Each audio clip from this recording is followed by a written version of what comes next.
ان کو اس سے پہلے کوئی کتاب دی تھی کہ یہ اس سے استدلال کرتے ہوں، بلکہ کہنے لگے کہ ہم نے اپنے باپ دادا کو ایک طریقے پر پایا ہے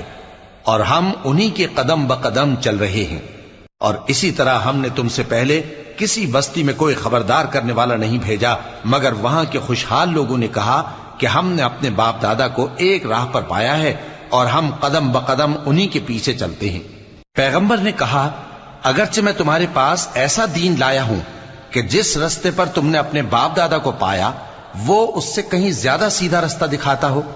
تو کہنے لگے کہ جو دین تم دے کر بھیجے گئے ہو ہم اس کو نہیں ماننے کے،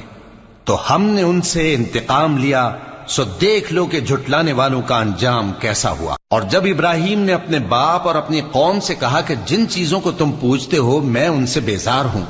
ہاں جس نے مجھ کو پیدا کیا وہی مجھے سیدھے رستے پر لے چلے گا، اور